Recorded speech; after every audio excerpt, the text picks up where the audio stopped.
একটা যুবক, কোরআন আমরা পড়তে পারি না, কোনো অনুভূতি নাই, নামাজ পড়ি না, কোনো অনুভূতি নাই।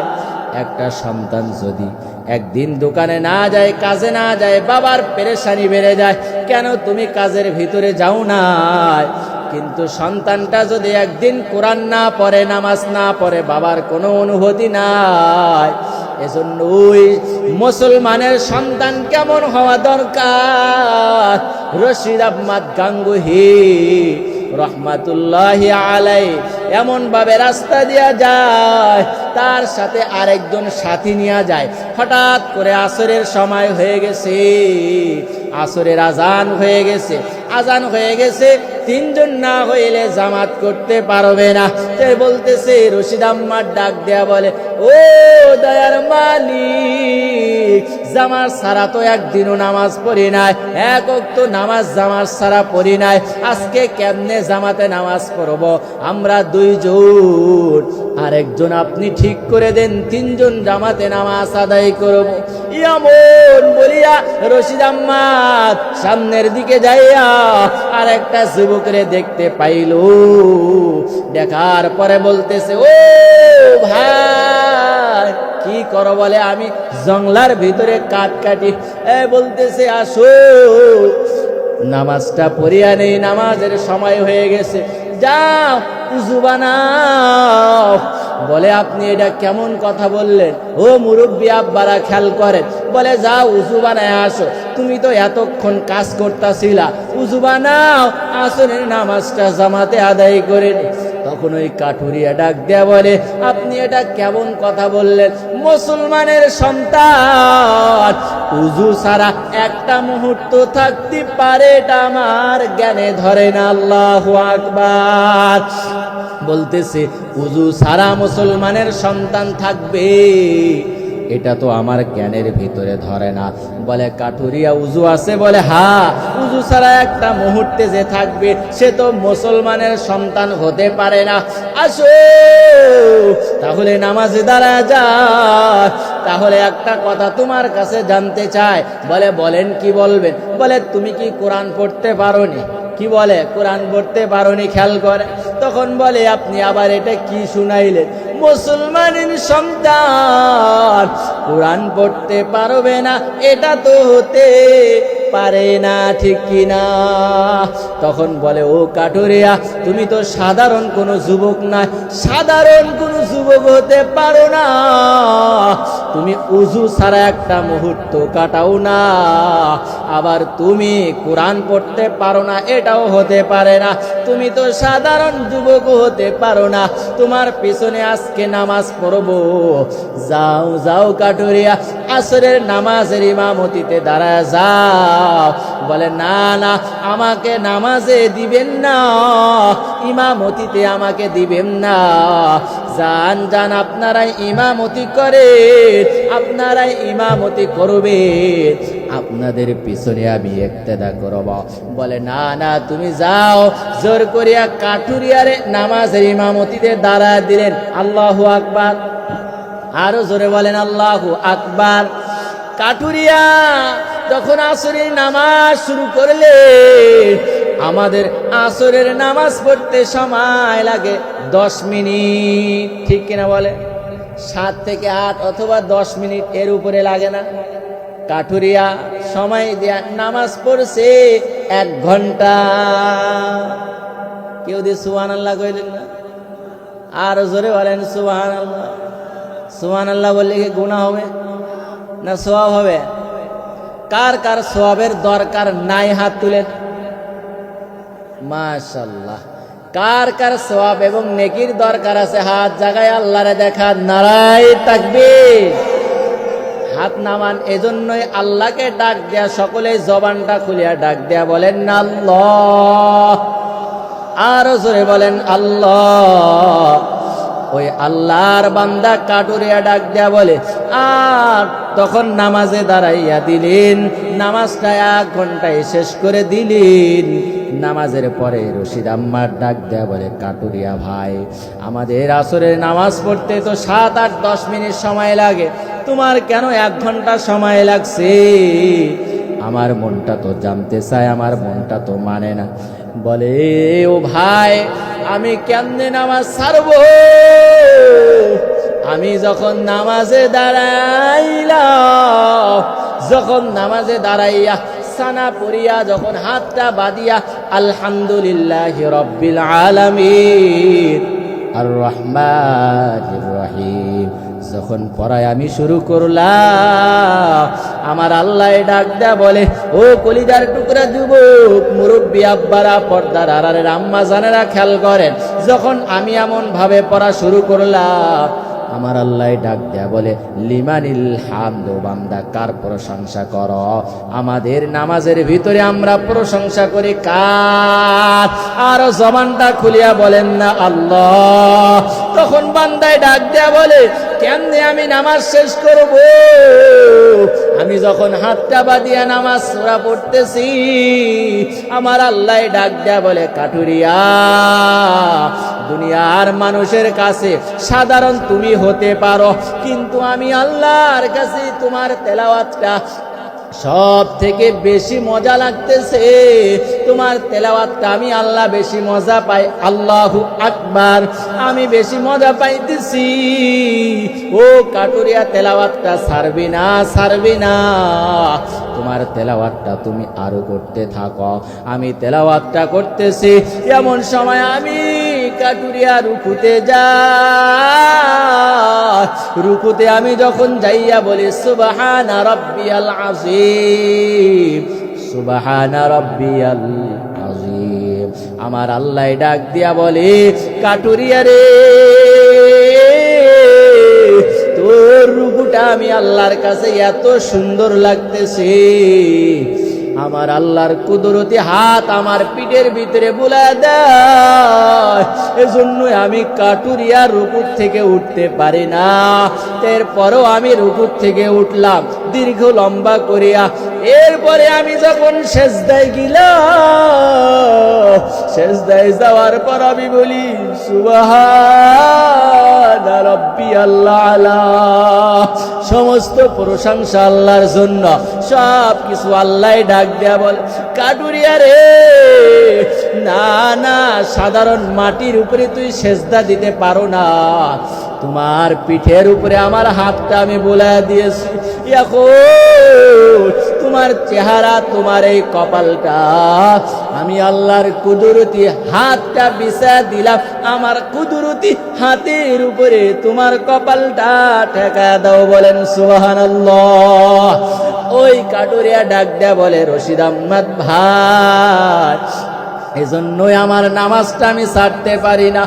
এই নামাজের ভিতরে আমি কাটুরিয়া এত মজা পাই, এই মজার কারণে আমি নামাজ ছাড়তে পারি না। এত কষ্ট,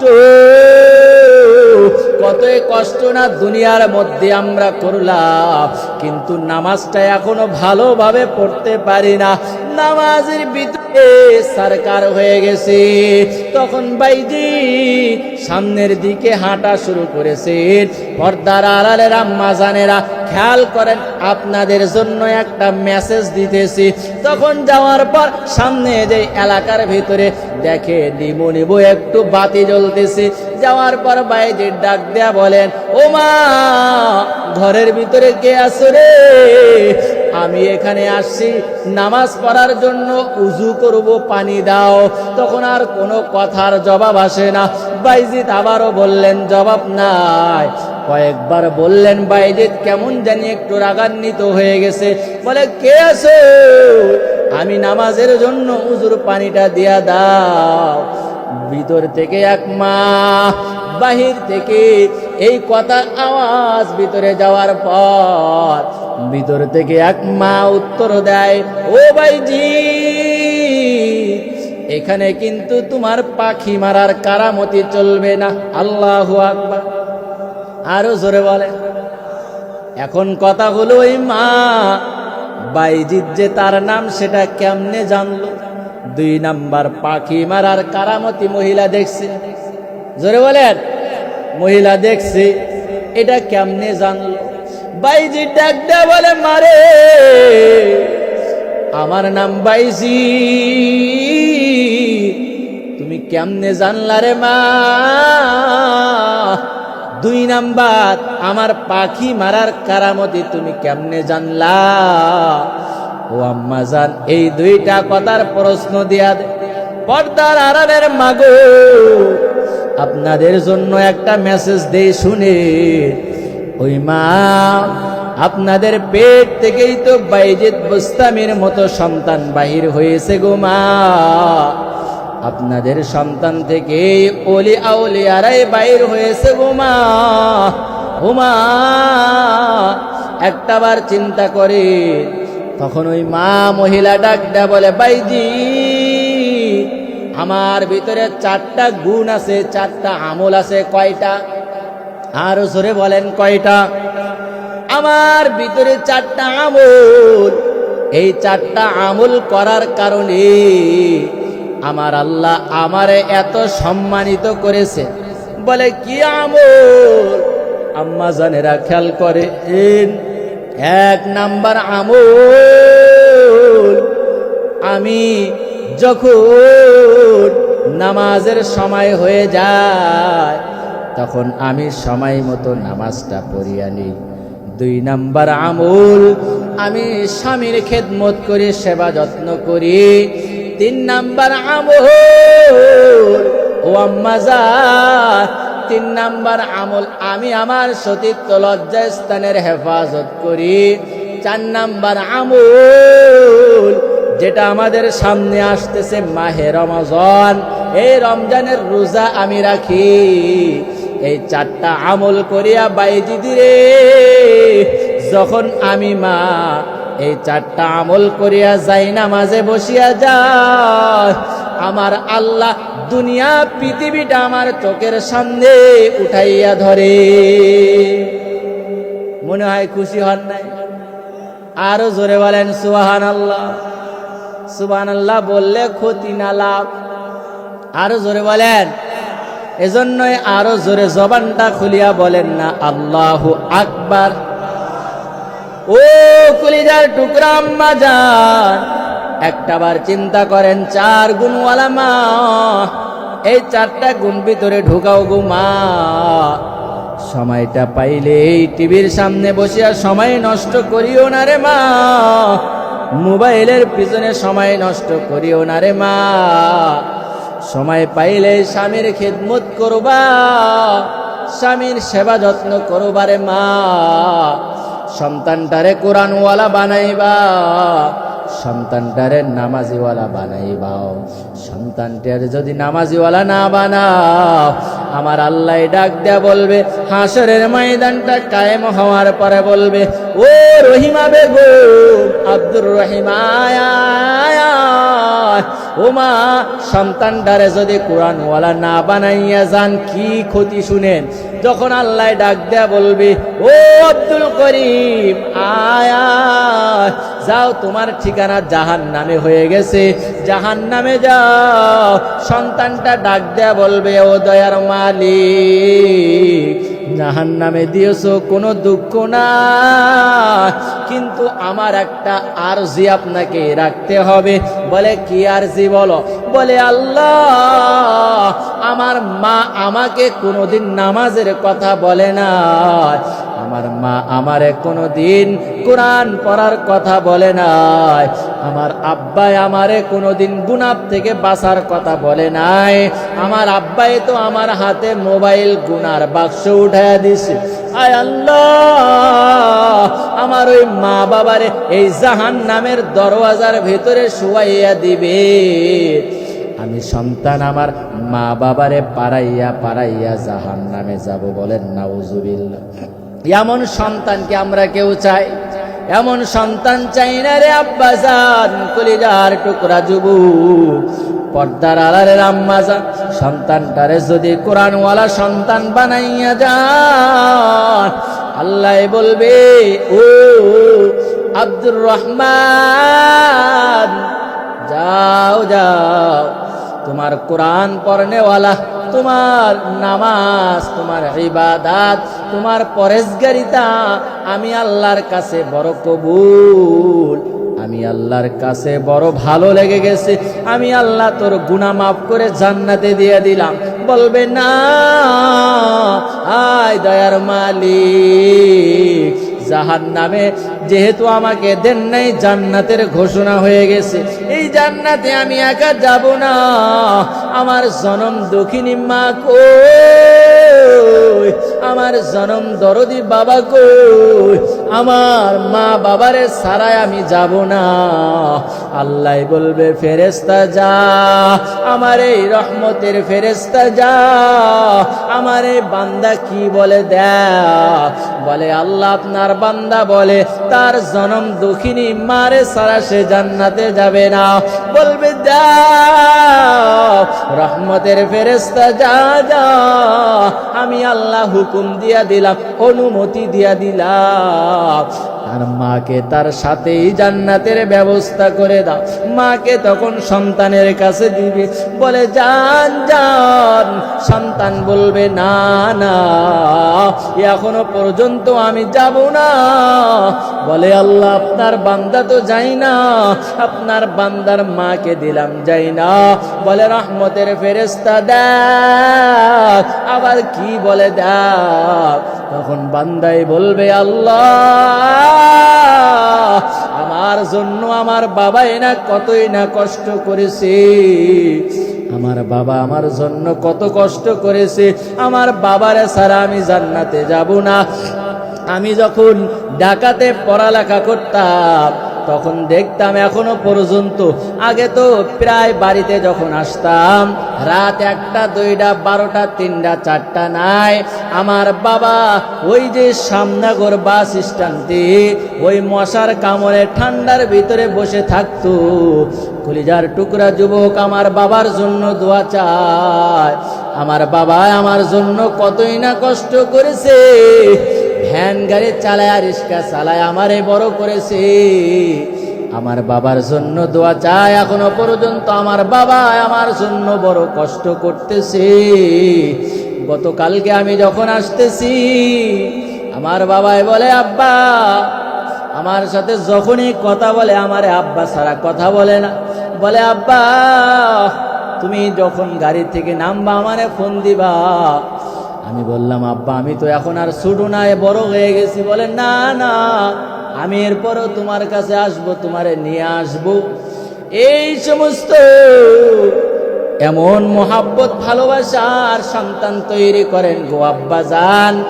এমন মোহাব্বত ভালোবাসা তখনই পয়দা হবে যখন দুনিয়ার কোনো জ্ঞান, দুনিয়ার কোনো ইলম সন্তানের ভিতরে না দিয়া, যদি প্রথমে আপনি সন্তানের ভিতরে কোরআনের ইলম দেন, মদিনার নবীর সুন্নতের পোশাক লেবাস যখন সন্তানের ভিতরে দিবে, তখনই আপনার সন্তানের ভিতরে এমন মোহাব্বত আসবে কি আসবে না।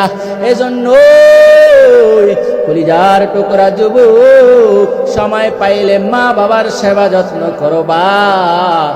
মোবাইলের গুনাহগুলা ছেড়ে দাও রে যুবক, আর মোবাইলের গুনাহ করিস না।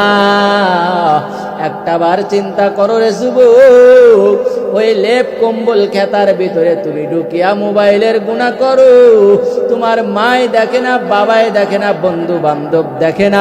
আপনাদের কাছে জানতে চাই, জবানটা খুলিয়া বলেন না, এই সমস্ত দুনিয়ার কেউ না দেখলেও কে দেখে?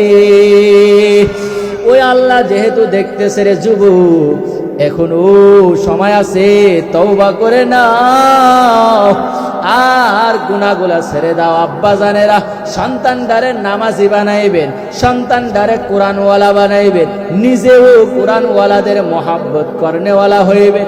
আর জীবনে গুনাহ করব না, আর কোনোদিন নামাজ ছাড়ব না। তওবার যদি খাঁটি নিয়ত হয়, দুটো হাত উঠায়া আমার আল্লাহ রে দেখা দে। আয় আল্লাহ, আমারে কলিজার টুকরা যুবক, আমারে মুরব্বী বাবাদের হাতগুলা কবুল করেন, বলেন আমিন। আয় আল্লাহ, আমার মা বাবারে কবুল করেন, বলেন আমিন। আয় আল্লাহ, সকলের জীবনের গুনাহ মাফ করে দেন, বলেন আমিন। আয় আল্লাহ, আজকের মাহফিল কামিয়াবি দান করেন, বলেন আমিন। আয় আল্লাহ, এমন ভাবে একত্রিত হয়ে সকলকে জান্নাতে থাকবার তৌফিক দান করেন, বলেন আমিন। ওয়া আখিরু দাওয়ানা আনিল হামদুলিল্লাহি রাব্বিল আলামিন। আমরা অল্প